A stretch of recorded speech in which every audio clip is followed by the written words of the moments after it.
All right, so let's do this again. All right, guys, welcome back to the Risk Takers or History Makers podcast. I'm here with my boy Frederik. Yeah, man, it's been a long one coming. We've been trying to plan this for a couple of weeks. He's super far ahead. He just moved to Dubai. He's super far ahead in time. I'm doing a little early morning pod. But yeah, we want to have him hop on here. I know, guys, this pod, I don't know if you're aware, Frederik, but yeah, this is for dudes. Kind of going against the grain, doing something different in life, making money online, internet money. And I know you started out, bro, in the agency space. You've kind of pivoted now, your agency. Dude, just give a little quick background for everyone and kind of just, introduce yourself. I'll let you do that. Will do. Thank you so much, man. It's a pleasure being here. And yeah, as Jacob said, in the agency space, and I'm slowly and surely pivoting towards more coaching. I run my own program, so I'm more into consulting now. I still have the agency, but it's just fully automated and kind of outsourced at this point. Because I'm just pursuing what I love doing the most, which is the coaching part. And yeah, as Jacob said, I just moved to Dubai as well, and I'm just getting settled early morning for Jacob, and it's late evening here. So I think it's a good combination. Yeah, bro, it's good, man. I just got back from a little leg session in the gym, so I'm feeling good. How about you, man? How was your day? You have a busy day? I had a busy day. I had a meetings day today. I think Thursdays are always like that, and then Friday is a bit more chill, and then we catch up on the weekends, and then we're off again. So a lot of meetings today. I haven't even hit the gym yet, so it's been a busy day. So, bro, tell me, I guess, yeah, tell everyone here, because a lot of guys, following along. They've also kind of tried the agency thing. A lot of guys are familiar with kind of, obviously the paid advertising agency model, which I know you started out and that didn't work so well for you. But yeah, what were you doing before? Like, what got you first into kind of, even making money online? Like, what were you doing early on, like in school? What was kind of your background?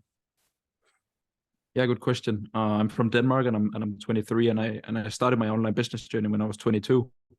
So I kind of like a late bloomer to all of like the really young kids out there, like drop shipping and crypto, like being 17, 18. But I think I got exposed to it when I was in the US. I was playing football, soccer, whatever you want to call it. Football, bro. It's football. And I kind of got exposed to it. Yeah. Yeah, I agree. So got exposed, like I got the first few ads, and I was like, there's no way that you can actually make money off your computer. I'm sitting here studying a degree, grinding my ass off to get good grades so that I can business administration and marketing. Okay. So I kind of knew that it was like my interest, Yeah. but I thought that I had to get a degree and then build my way up, and then I could maybe become a CEO of my own company when I had the rep and like the grades to do so. Mm-hmm. But I got exposed to it. And I had a good friend of mine. His little brother were running his own thing, so I was like, if this guy can do it, and I'm seeing these ads, I'm seeing these results. What was he doing? What was your friend's brother doing? Classical paid ads, SMMA. Okay. So yeah, and that's also where I started. Sorry to interrupt you, bro, but just real quick, break that down for anyone that maybe doesn't know what that is. Kind of give a little rundown, explain what that is. Good question. It's basically where you just run ads, so paid advertising for other companies, and hereby the word social media marketing agency. So run ads on classical platforms, Facebook, Instagram, now TikTok as well. That's an agency. So you're kind of like selling your time and your efforts, your knowledge to a company, which is pretty cool. Sick, man. Sick. Yeah. And I know. Hi to my girlfriend. Hello. But yeah, man, no. So a lot of you, I don't know if you guys don't know, that's what I started out doing as well. I know we both probably know a ton of dudes that are doing this, and yeah, it's been a very good market in the past. Recently, though, it's a bit, what would you say? It's been a bit saturated, or how would you describe it? I think that's a good word. I think it's still a really, really good market. To be fair, if you have the good cases, the right knowledge, and a good foundation, then it's the perfect market. But I think that if you are starting out completely new, I wouldn't probably go into that simply because there's so many great people at it.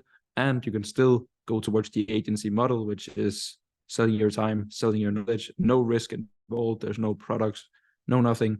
You just need to find another way of like taking your energy and your efforts into another service, portray that to the companies as the best solution, and then just go from there. You need a high value skill. You need some kind of service online skill. I've interviewed guys that are doing all kinds of things, copywriting, website design, running ads. But what are you doing right now? What's the service you offer with the new agency? So what my agency does and what my consulting is also all about is like all about content, and more specifically like short form content. So all the reels, all the TikToks you sit and scroll, Probably, or maybe me or some of my students have used it, and we use it in marketing, and it can be kind of for everyone. It can be coaches, personal brands, YouTube's, like even Jacob could like cut this podcast up and make some cool highlights of it to gain more attention and traction to the pod. It's basically just like short form videos, yeah, value based, fast paced, that can be leveraged onto multiple platforms and thereby create attention, and again, hopefully down the line, sales, whatever it is. Who are some big guys that really leverage short form content well? Just say some names so people can kind of understand. Probably Iman Ghazi. I think all of us have like scrolled through Iman. He has multiple accounts, same clips being edited differently. And just all the time, whenever you see him, it's always something positive, something valuable. Iman sharing a story, a tips or a trick. So we automatically in our subconscious mind just kind of like resonate Iman with something positive. And if we think, oh, that was a great short form video, we'll go into Iman's YouTube, watch a full video of him. Oh, he sells Agency Navigator. All of the free value that I've gotten for Iman. Like imagine if I paid for his course. Imagine if I joined this community, I could probably maybe even be like Iman. So he's a really good example. Or people like I think like Alex Hormozy. There's other entrepreneurs. Alex Hormozy, yeah, he's a big one. But basically, yeah, like now because attention span is so short, people want to see a quick little bit of info about this person, and that catches their attention. Then they'll go like, yeah, they're not just gonna go cold turkey and watch someone's entire long form YouTube content. So it's all these little reels, things you're seeing on TikToks. What else? YouTube Shorts, right? YouTube Shorts, Snapchat, even Twitter, LinkedIn. It can be leveraged, Facebook Watch as well. As long as it fits with your client or your own kind of like audience and avatar, then you can use all platforms. What's your number one tip for branding with short form content?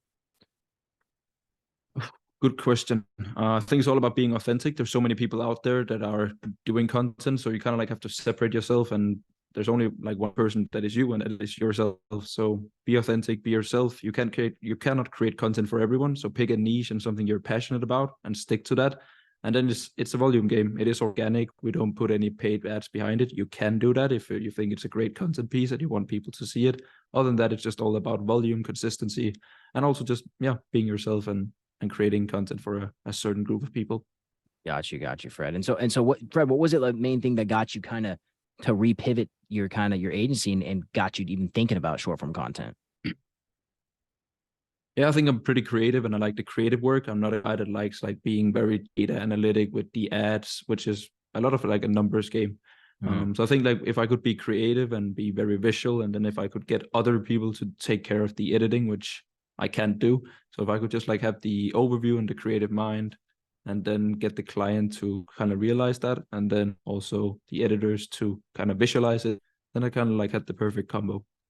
Okay. But I guess my question, man, is like guys starting out in this, they're like, okay, I want to do so. I want to run an agency. I want to offer some service, but what do I do? How do I develop a skill? So how did you even become aware of short form content, right? Because now it's popping. It's definitely something that people are doing, and you see it on all these personal brands and influencers that are big digital marketers.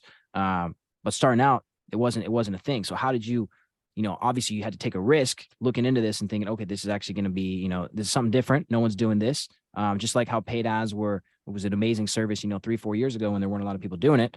Now it's, it can be a bit more saturated. So you have to be very good at it. So what was it? Was it a conversation you had? Was it, were we talking to someone? Was there someone else that was doing this that you saw and you're like, I can do that too. But what was the thing that made you jump into this and kind of realize, okay, I need to stop what I've been doing. It hasn't been working and I need to kind of, kill that and rebrand. Like, what was that moment? How'd you get to that stage?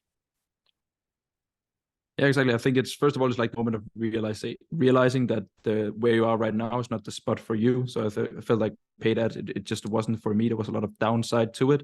And then I kind of like stumbled upon short form because Iman. What were the downsides about paid ads that you didn't like with your clients? So first of all, yeah, I think as we talked about before, like I think it was a bit too saturated. It was hard for me to come across as genuine and something new because a lot of people had been pitched it before. So I automatically, no matter how good my pitch or my offer, my service, or me as a marketer, I was just still put in the same box as everyone else that has come across and pitched ads. So yeah, saw Iman doing it, and obviously you gotta like follow the big names in the space. You also mentioned Hormozy. These people were getting a lot of attention for free because they didn't put any money behind it. So I thought to myself, I knew that it was getting more and more expensive running ads. It was like, all right, if we can create these videos for people and still create the same attention as they're paying for right now, well, then we have something of value here. And also because it's pretty demanding, because you have to come up with the idea, you have to film it, you have to edit it, you have to upload it. So there's a lot of different steps in the process. So I imagine in my mind, what if I could take care of this entire process? Well, I would solve a big problem and also bring a lot of value to the table. And if you can do those two things, well, then you can make money, because people will pay you for your time to save their own and also make more money. Yeah, man. No, well said, man. Attention is currency. So if you can bring people eyeballs, whether it's through paid ads, whether it's through, organic marketing, through short form content, people are going to pay for that, and they want to save their time. So they'll pay someone to speed up that process, to edit the videos. I know because I've gone through the same paradigm, bro.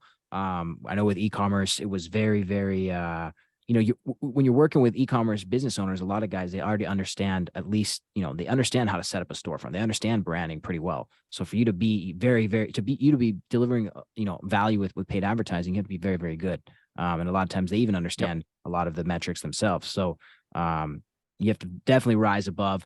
And the main thing I'd say is saving people time. If you can save people time, business owners, they only have so much time in a day. They're going to pay you to do that. Right. And with short form content, man, it's also a reoccurring service, right? They need content all the time. So it's something where you can sign a client. Same thing with paid ads, right? Where with maybe like something like web design, you build the website once.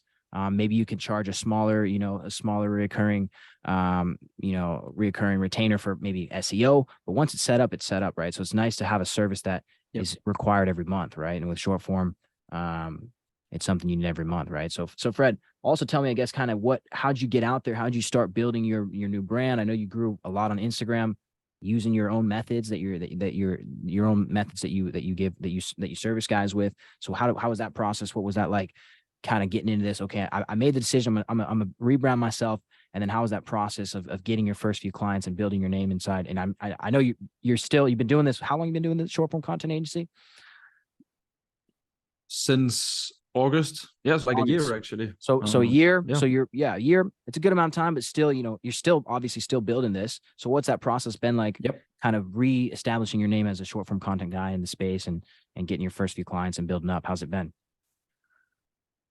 Yeah, great question. I think for me, the network meant a lot in the beginning. You're also part of GCC. I'm a part of GCC. So I kind of like leveraged my network. Yes, exactly. So I kind of like leveraged that. I had a new service, and also something where it wasn't for e-commerce only. Like personal brands could benefit from it, podcasts, YouTubers, creators. So suddenly, like the entire world was kind of like my target group of people, and I didn't have any cases. So I was like, I can work with anyone just to test the workflow to see if this actually even works. So I signed a few clients, and for one of them, I got a really, really good case study. And just how'd you get your first client? How'd you get your first client?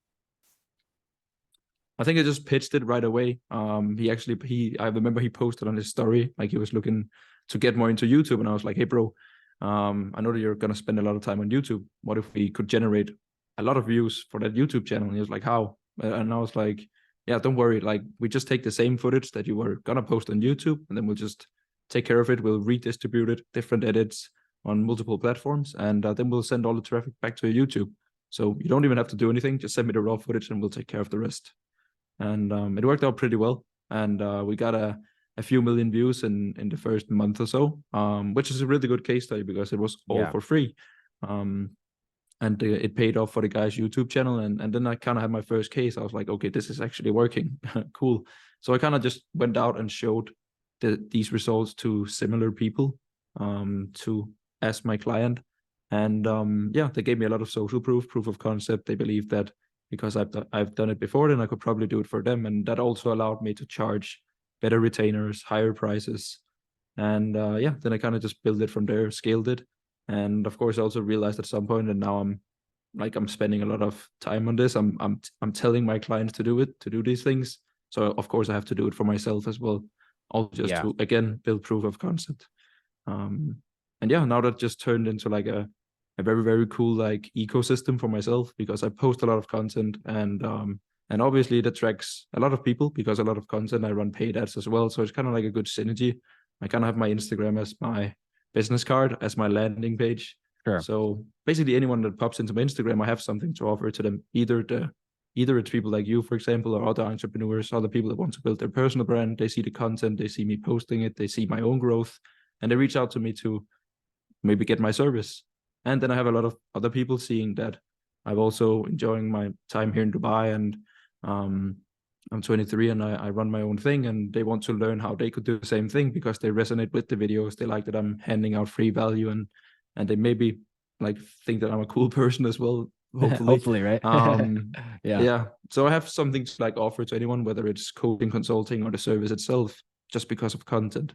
Because Yeah. as you said, attention is currency, content is everything. 100%, man. How big's your team right now?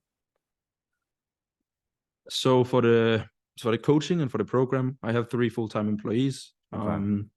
And for my agency, I kind of have 2 legs in it. I have equity and a content agency, where there is 2 full-time people, and then I still run my own agency. We kind of like offer 2 different types of content, either like super high-level editing, very pricey, mostly for like high-ticket coaching offers that wants like some really, really good content for ads. And then I run my own agency, which is more like what I did in the beginning, so a bit more volume and multiple platforms and that kind of organic growth. Okay. You switch up the content depending on the platform. You change up the edits. Yeah, and I think a lot about the person as well. I think content is, if you don't know me and you went onto my Instagram, the only thing you would judge me upon was my content, my edit quality, like my bio, my story highlights, everything like that. That's the only information you would have available. You probably haven't listened to this podcast yet, so you don't know me as a person, know my values and my beliefs. So we always have that honest talk with the client, is like, what's the end goal of this and what's your current situation and how can we like string together the best possible package for you. And then, yeah, some people it's volume, a lot of content.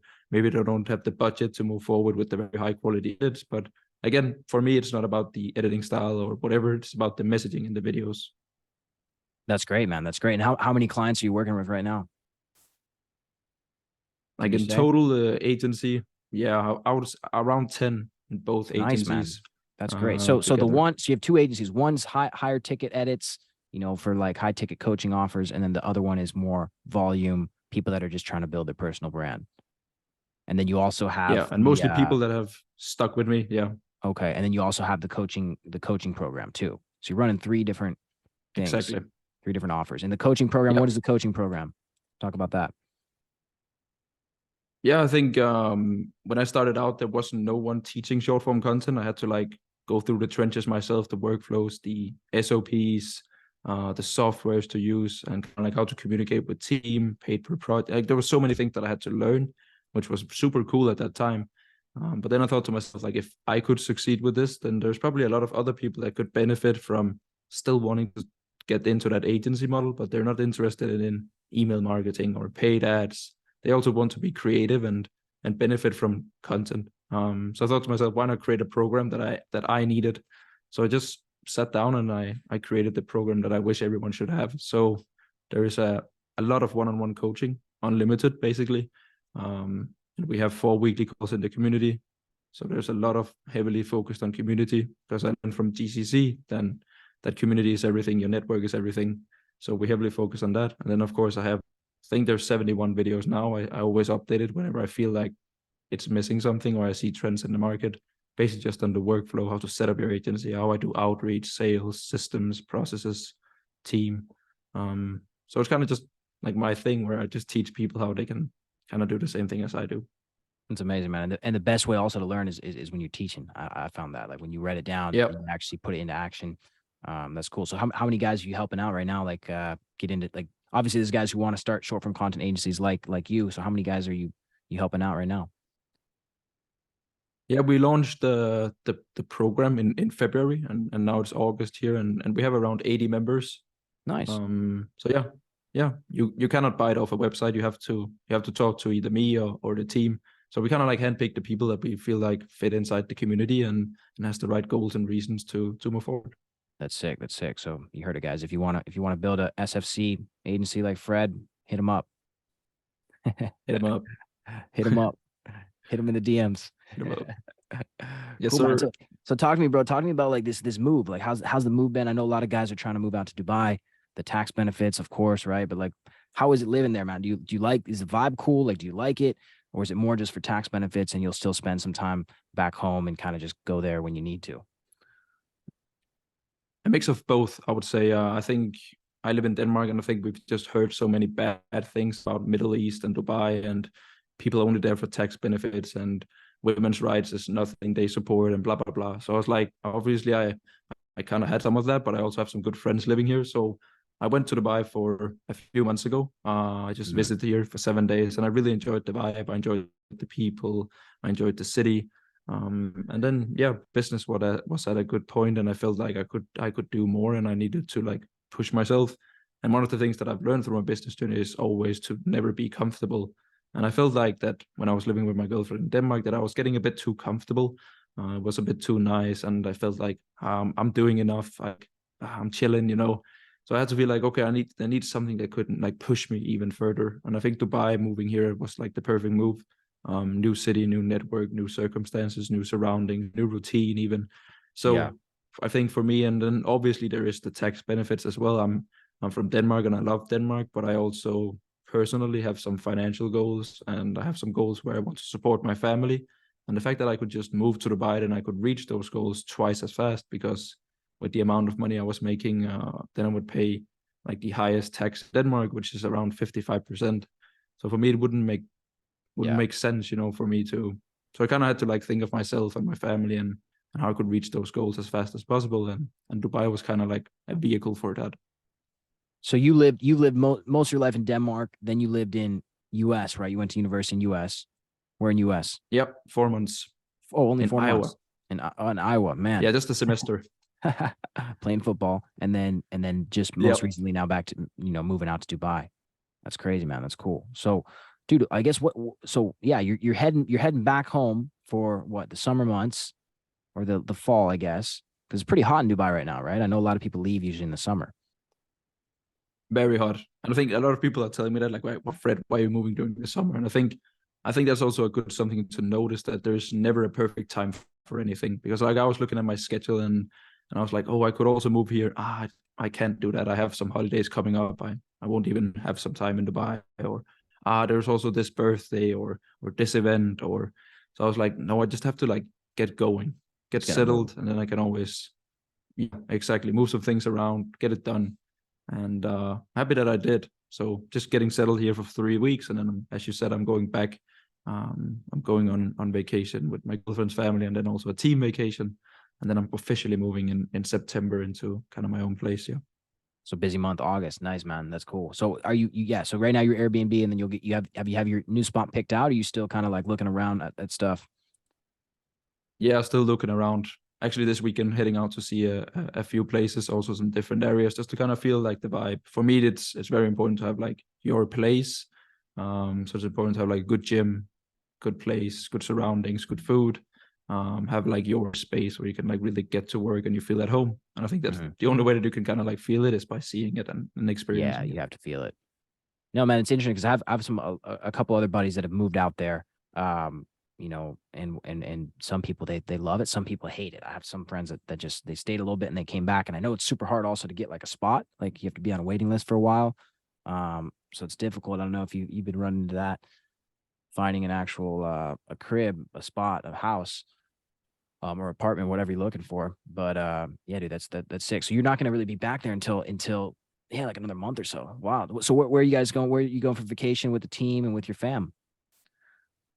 Yeah, exactly. So looking forward to that. We're taking the team to Crete. Great. So Okay. we got a great villa. So yeah, just like hitting each other up.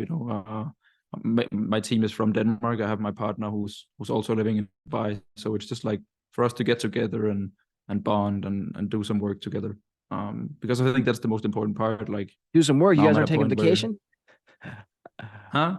You said you're taking vacation, but you're gonna get together and work. So it's a work Yeah, vacation. it's a workcation. Workcation. Okay. You're not Yeah. working when you're having fun, with good people. So Yeah. I Yeah. think, yeah, it's probably work, but no, I think it's important to do it with good people, and it's something that I've learned. I'm not a master. I'm not good at hiring at all. I've done like a ton of mistakes, but I think some of the main things for me is when I'm hiring and looking to fill out spots for my team is that if I like genuinely could actually spend some time with this person, Because again, we live in a world where like all resources is available. So you can basically teach anything if you have the right mindset. So for me, I don't care about people's previous skills or resume. It's just about how's your mindset, how's your mentality. You can't teach vibes. You cannot teach vibes. If they don't vibe with you, yeah, there's facts. nothing you can do. That's facts, bro. That's crazy. So and it's a good question to ask yourself. Like, would I actually spend a week in Crete with this guy? Yeah, and exactly. If you wouldn't, then you should probably not hire him. It's facts, but you can teach. Yeah, you can teach. Obviously, you want them to have a little bit of some base level skill set. Every skill is learnable, bro. What's your favorite part about running your biz? Like, is it the sales side, the systems side? Is it like what's your favorite part, or what's your strength? I guess. I think it has developed over the last year or so after like testing so many different things. I think that's what I loved about the agency. It's also the biggest bottleneck is that you are everything. You know, you're the accountant, you're the sales guy, and you're also the guy getting coffee. But I really liked that and enjoyed the different processes. But I think now it's definitely just team managing. So like everything that is like people and communication related. I'm also into sales and all creative. I think systems and processes is kind of all right and numbers, but I think there's people that are way better than me than doing that. So I've just found that it's easier to outsource. And how's your business partner? Is he good on those other ends? So he kind of complements you out? Yes, exactly. So yeah, it's a great partnership, and I hope everyone finds a good partner at some point. That's sweet, man. How'd you find him? I think it was like a natural transition. I was, as you know, like pursuing the short form, which is all organic growth and working with personal brand, and we really wanted some more responsibility. So like I asked myself, how can I be more than just a short form guy? Well, what if we did like added some other services, other upsells to gain more responsibility so that we could also charge more money in the end? And then I met Jeppe, who's my partner, and he was super good at like all paid, all funnels related, and he also worked with the same niche. And then we kind of like grew together, had a few clients, and then we naturally just transitioned into partners.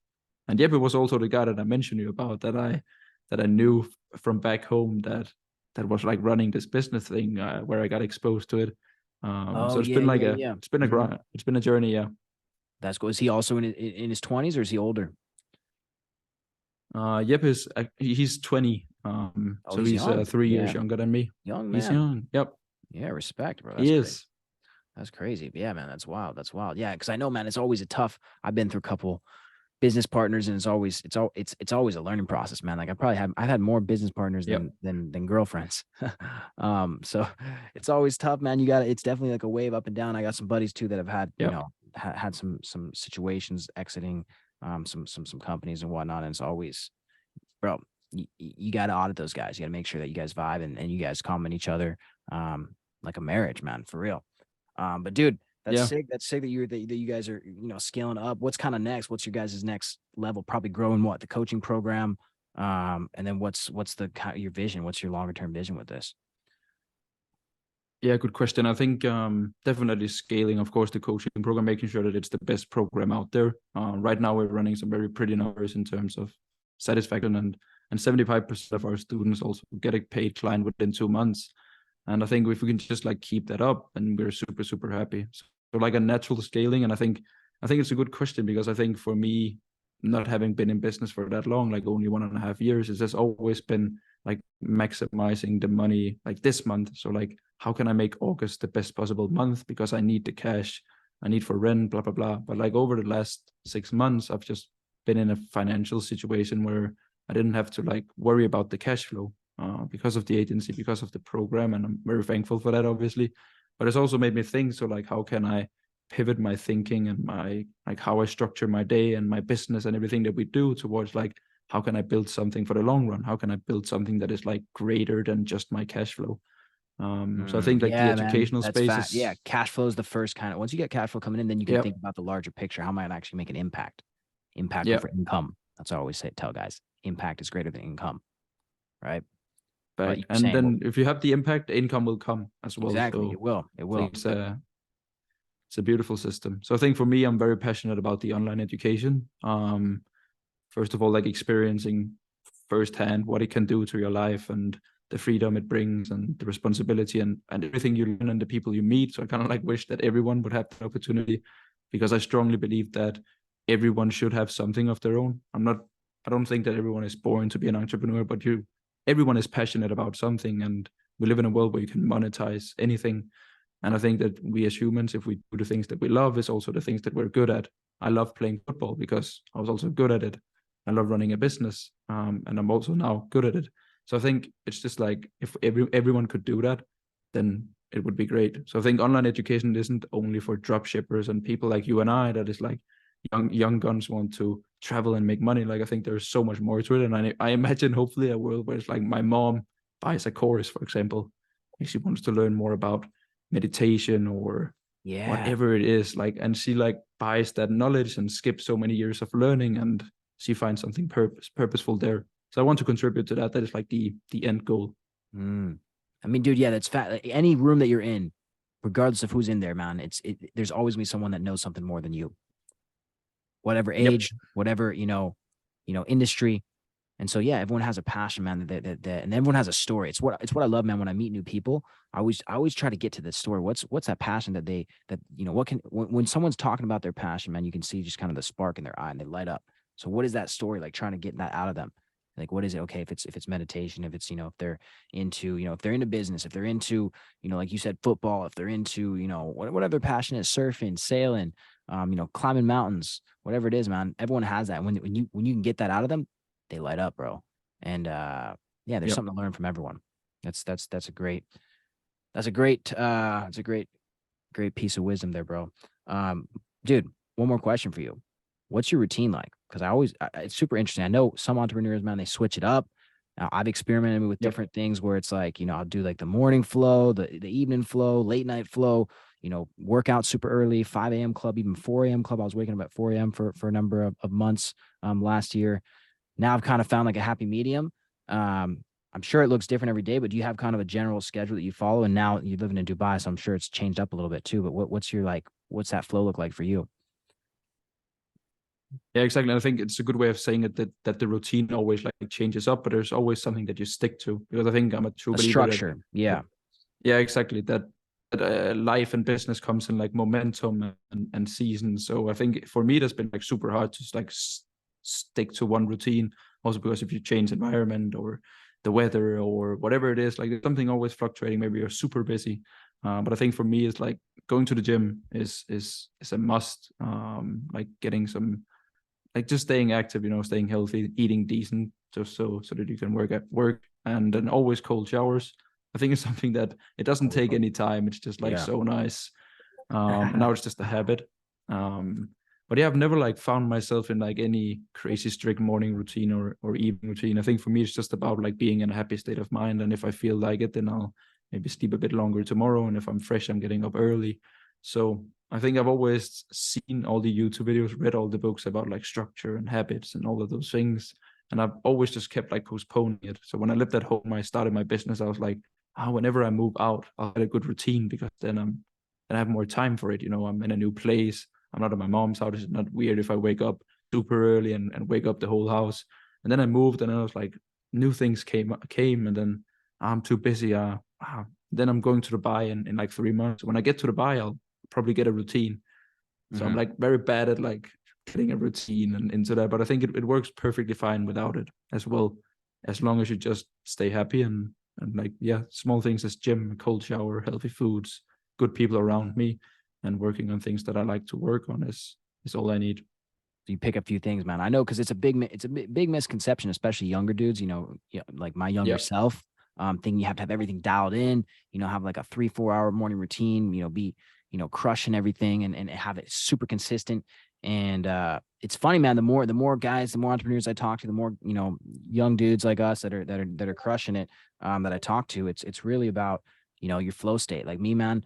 Same situation. I got to, if I'm in a place where I feel I can create, I feel I can build. That's number one. If I'm eating healthy, I'm working out every day. I'll switch it up, but there's a few little things like that I want to get in. But if you look at a lot of the top dudes, man, it's just getting to work. You just got to get to work. So starting out, man, I know it's hard because like if you haven't run a business, the main thing I'd say for me, man, is just kind of clearing out all the distractions, not looking at the phone, clearing out the dopamine, and just being focused. And that's hard. Like it's much easier now. It's never easy, but it's easier than it was. Because you kind of train your brain how to do that. But starting out, man, like I know a lot of dudes, like that's a big hurdle. Like we gotta focus. Can you work for 2 hours straight? Like, can you take a deep focus block and just grind? A lot of people can't, right? And so that is important at the beginning, but I think, yeah, man, like once you got it dialed in, I'm always shooting for at least, bro, like four deep hour focus block, 4 hours of deep focus work a day, man, and I'm feeling successful with that. I don't know about you. Sometimes I Yeah, work more, but as far as like if I can do that, then I'm chilling. I agree. Yeah, it is very important to have, especially like in a row. I like 2 hours and then an off, maybe some lunch, some meetings, and then 2 hours again. And I also find myself most productive in the morning. So I try not to have any meetings before around my team meeting starts at 10:45 a.m. So before that, I just keep my schedule clear because then I can get most of my deep work and my more like time consuming tasks done. So I think, and Nice. yeah, and like as you said, like focus is just everything, because like people can say, oh, Jacob, man, he only works 4 hours a day. Yeah, but in those deep work blocks, you probably get more work done than what normal people do in like 2 hours or like, sorry, 2 days of work.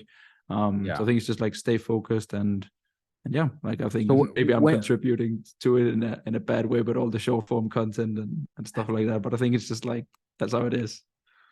No, man. Yeah, you're contributing to the dopamine addiction of people, Yeah. man. No, bro, but like, yeah, no, it's for real. Like that's you gotta. It's always changing, man. I find it super interesting, man. Like I love the biohacking stuff. I love like optimization Yeah. and like, okay, let me try this. Let me add this and I've done the cold shower things. I don't do that anymore personally. I did it for a period of time. And yeah, man, it's like one of those things where it's like it's not gonna like if you're looking to make money online, right? Which a lot of dudes are starting out, you don't have to do this and then read 10, 30 minutes, journal, meditate for 10 minutes, cold shower. Like you need to learn a valuable skill, a high value skill, how to edit short form content. And then you need to start working. The other things, they will Yep. come. They will come. And you'll find things you'll integrate. Okay, I like this, I don't like this. What's easiest for you, man? Like simplicity scales, complexity fails. Um, that's Yep. it, bro. That's it. Yeah, simple as that. What's that? Yeah, like it is that Yeah. simple. Like, I think a lot It's of people simple. like just like Overcomplicate. overcomplicate Exactly. like business, and it's always all of the questions, like they like take all of the future problems and then like future pace it. And I think you should never do that. You should there's only one thing you can control, and that is like your own actions. And if your main goal is to make money and succeed with your online business, well, ask yourself, what is the fastest vehicle to get there?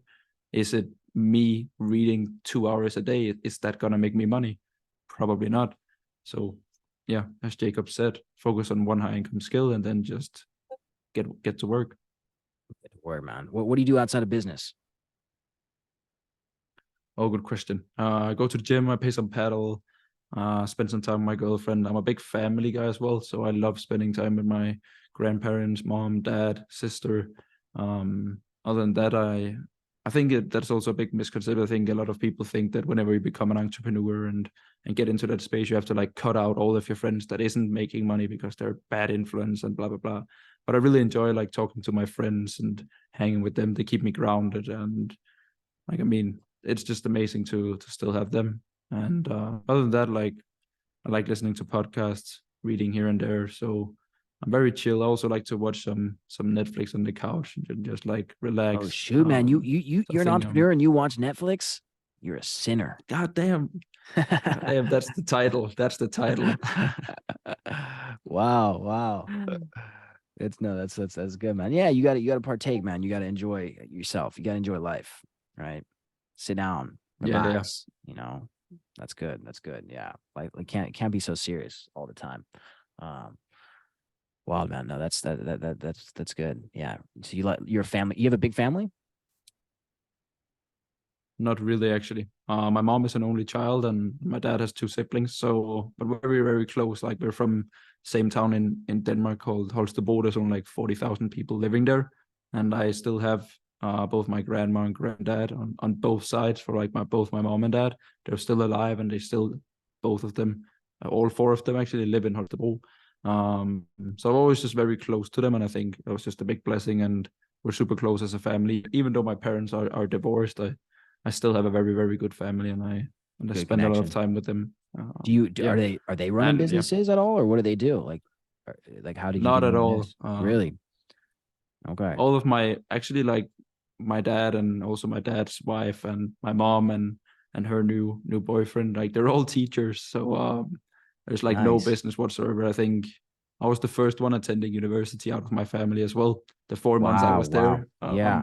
That's amazing. So Did it help you? it's a bit What strange was that your I'm doing this. experience? Yeah. What was your opinion on American university as a non-American?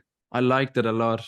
I liked it a lot actually. Like the Really? grade system was super cool. Yeah, Yeah. yeah. For example, in Denmark, like you can have like, let's say, a subject for 3 years, and then you'll have an exam, and you're only judged by like the 30 minutes that the exam is. So let's say you're in a subject that you just hate, and then you're super nervous, and then you get a shitty grade, even though you grinded for 3 years, participated, good test results, but you're only judged in those 30 minutes.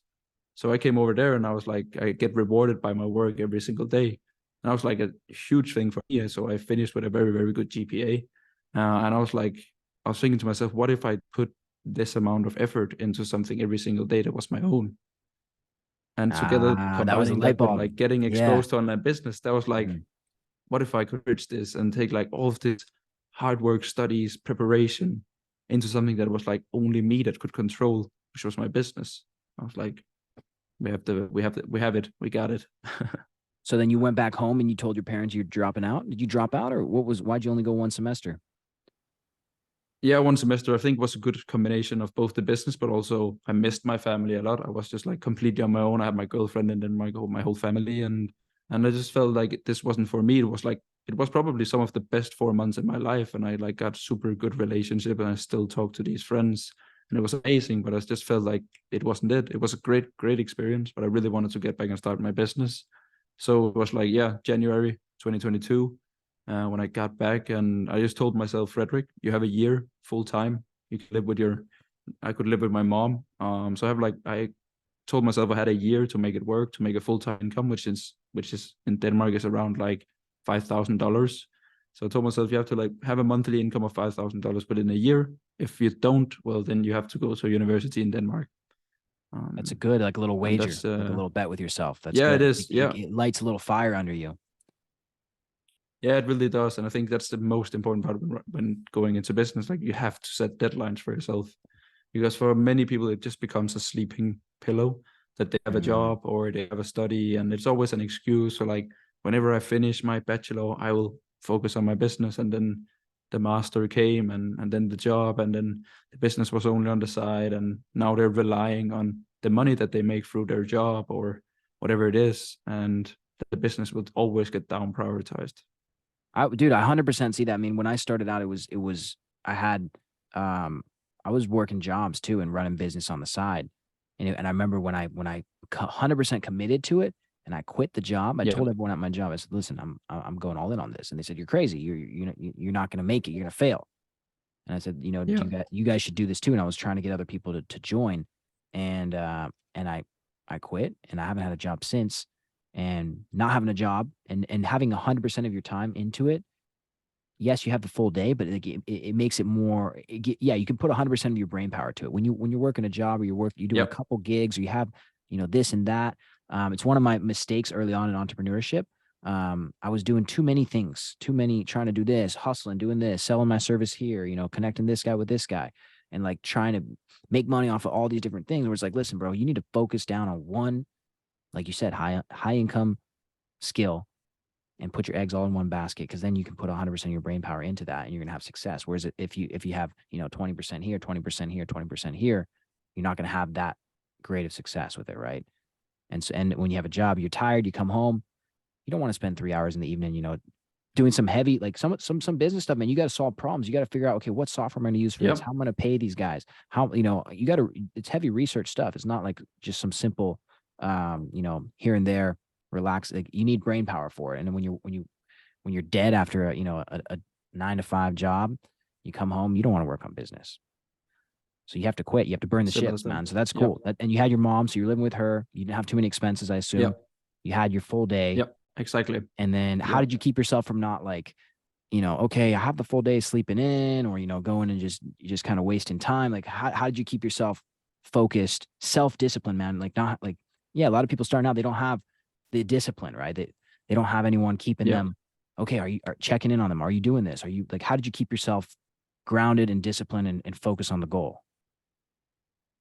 Great question. I think I know when you said that you told everyone at work that you were going to go into this business, and I think that is one of the most powerful things you can do. And it was also something that really kept me accountable. Was that when I started my business, I wrote out on my Facebook and I posted on my Instagram. I posted everywhere that I'm starting my own business. Like I'm going full time on my business. I have no experience whatsoever, but I'm gonna make it. Like the local newspaper called me up and said, "Hey, Frederik, we saw your story on Facebook. Can we like make an article about you?" And I made it on the front page, and like suddenly everyone knew that I was running a Whoa, business. that's So amazing, like man. my mom's friends were like, "Oh, congratulations! I see Frederik is an entrepreneur now.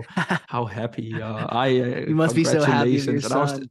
Yeah. I was just sitting there, zero clients, didn't make any money, just like struggling, So I think a lot of people talk about like having a goal and having a why, but I think for me it was just like, how bad of a situation can I put myself in? Like I'm not making any money, and now everyone knows that I'm doing this, so I have to make it work. It was the same thing at you like the feeling of you going back into work to the same colleagues a year later after you told them that you were going to make it.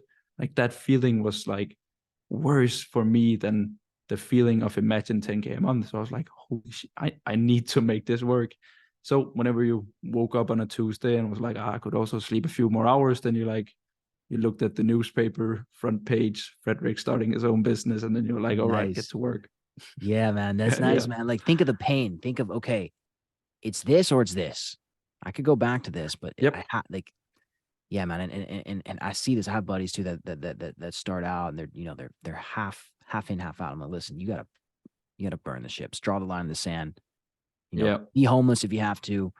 Go back and live with your parents, man. Like, some people don't want to do that, but go live with your parents if it's cheaper. Pay them a little rent. That's fine, and prioritize this if it's something you really want. Obviously, though, not everyone is Yeah. is meant to be an entrepreneur. That's the other thing I've learned in the past few years is I always thought everybody wanted to do this, but they don't. Some people are very, very Yeah. happy having a consistent paycheck coming in, knowing that they can work on the weekends. They don't have to think about work. They can just go and relax with their Yeah. family at the beach. That's nice, man. I fantasize about that sometimes because my mind's always going, and I can't. Sometimes it's hard to relax. It's hard to just not think about what's next, right? How about It you? is. You ever Yeah, the fantasize same. I about a think job, that's a consistent like paycheck? sometimes I think when like for example now it's 9 p.m. and people will still think that I'm working. Like if you ask my girlfriend, she would say Frederik is working, he's in a meeting. Like I'm just sitting here talking to a like-minded and like having Yeah, a really, really good time. But I think like for example today, if the clock hits 4 p.m., then like I couldn't even imagine like coming home here, and then it's like now I don't have to think about work until 8 a.m.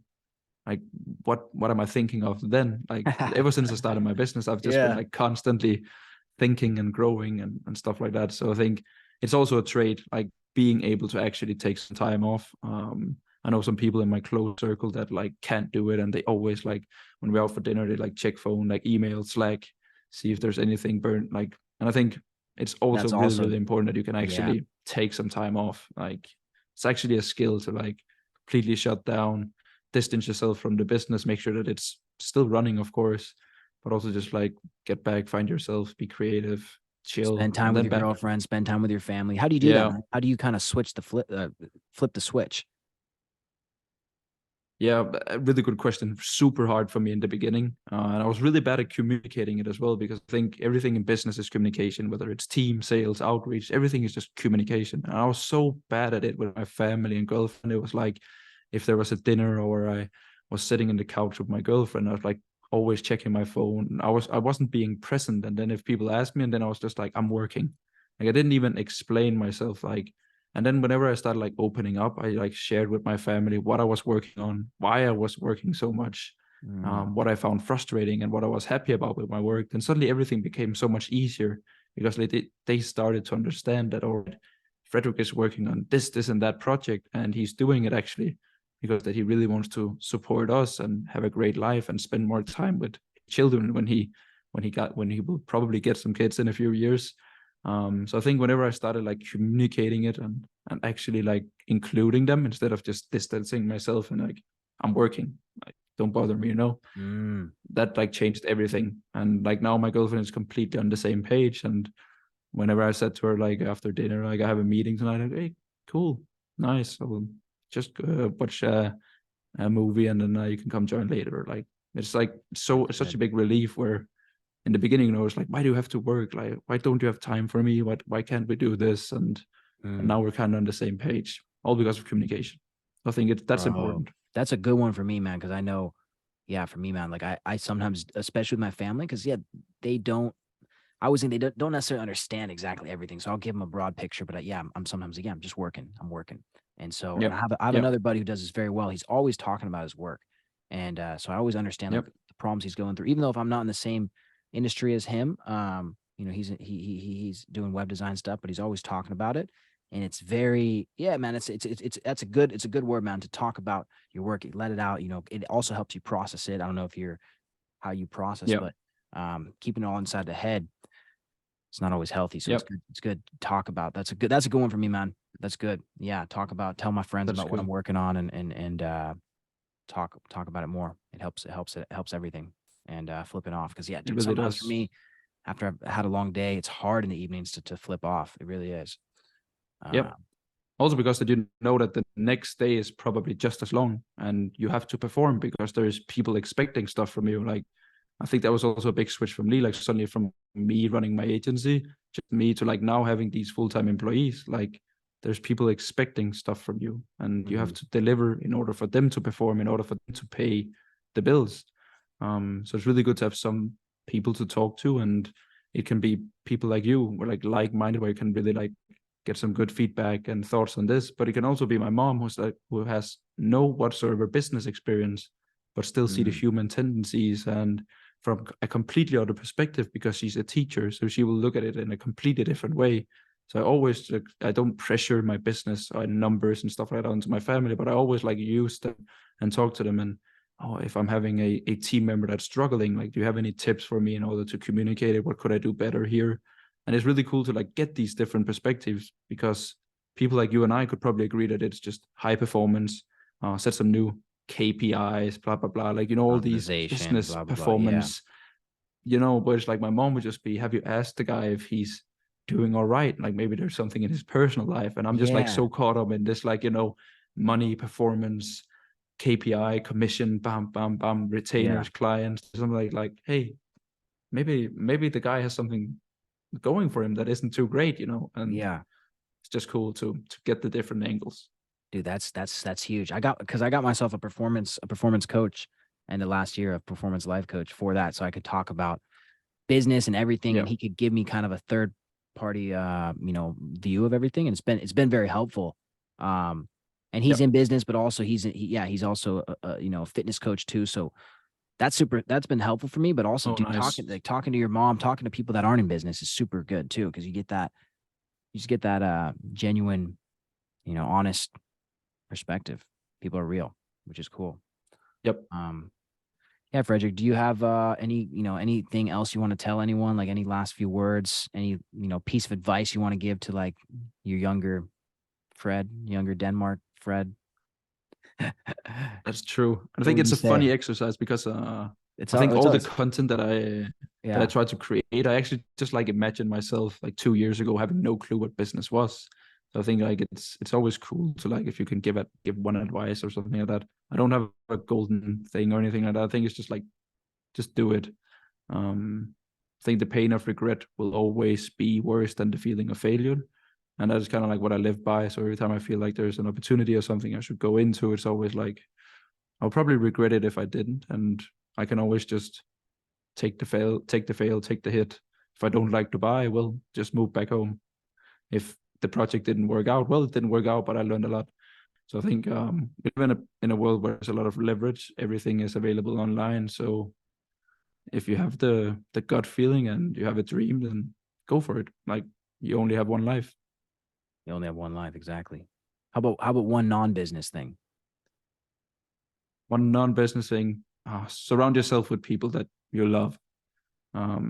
And it's, I think for me, it's like kind of like, is this actually worth it, a relationship? Is this friend actually a friend? And I think you can quickly like overcomplicate it, but it's just like, do you feel good in each other's company? And then if you do so, like spend more time with this person. If you don't, find someone else, because there's so many amazing people, and the internet also allows us to connect. Like I'm sitting here in Dubai and you're in the US, and we're like, it's early morning, here's late evening, and Wow. we still just talk for an hour about like everything, and it was amazing, you know. So I think just find cool people, connect with them, and prioritize them. That's cool. That's good. What's your number one tip for finding cool people? Cool people, find something like that you can provide value to, because I think if cool people should spend some time with you and prioritize you, you also have to bring something to the table. And it doesn't have to be anything crazy. It can just be that you could give some tips and trick on this, or you're a genuinely nice guy, or whatever it is. So online is good. Instagram is a great place for finding people that are living the lifestyle that you maybe want to live. Other than that, like, pay some money to get inside the rooms. Like, if I had a guy ask me the question, same like, how do you have good network? It's like, I asked myself, would people that I want to connect with, would they be here? And if they paid $5,000 for the Jens Croquet Club, they're probably also a pretty cool person if they have 5K for an NFT that opens only network. Yeah, spend some money. You are your biggest, you like yourself, you are your own biggest asset. So always invest in yourself. That's huge, man. I know starting out, I tried Every a lot of penny. business stuff without spending any money. Put money, invest in yourself. Yep. Look at how much you put in, stuff that doesn't give anything back to you. You know, invest in Yep. yourself and invest into mentorships and programs. And because a lot of guys I know, when I started out, I didn't know too many people that were doing the same stuff, right? And get in those circles online. We have the internet. 10 years ago, this stuff was not possible. What we're Yep. doing, the Nope. work we're doing, talking right now, none of this was possible. We live in one of the greatest times ever. Take advantage of the internet. Take advantage of the fact that you're watching this, you're listening to this on a laptop, on a phone. You're in the top 10% of the world. You're making more than $2 a day. We're blessed. We have divine privilege. Yep. So let's be good stewards of what we have, and let's take action. You got to just start somewhere. Yeah, I think that is actually, that's actually an amazing tip. Like, always just being so grateful for what kind of position you're in, because like everything could be so bad. Like, so just like be internally grateful for where you are, and always work towards making it better, of course, but still be very happy where you are. Yeah, bro, be present. No, that's good. Put your phone down once in a while and pay attention to your girlfriend. Yeah. Yeah, good idea. I'll let you go kick it with her, because I think I saw her walk by there earlier. But yeah, bro, appreciate you hopping on. I'm so glad we could chat a little bit more. Any last words, any last thoughts to tell the dudes? Probably not. If you ever need anything, you can always connect with me.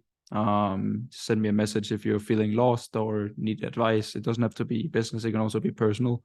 And yeah, go check out Jacob as well. He's an amazing guy, not just on this pod, he's also helped me out. We've chatted before. And I'm very grateful to be here. I think, like, even though no one watches this, like, it has still been an amazing conversation. I think that's the coolest part about podcasts, is that you can just sit down and talk about everything and anything, and then it has been worth it. So amazing, bro. It's been great. Check out the other episodes. I appreciate you, bro. Yeah, definitely appreciate you. Thank you, bro.